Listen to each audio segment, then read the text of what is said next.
həyatın hər üzünü, əyrisini, düzünü, insanlığın özünü öyrətdin bizə müəllim.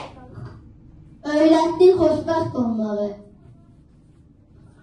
kədərə dayanmağı,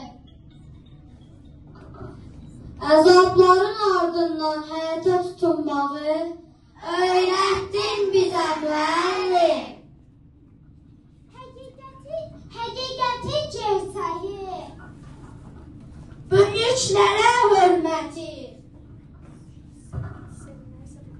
sevgi və sədaqət, sevilməyi, sevməyi öyrətdin bizə müəllim. Göz yaşımı silməyi,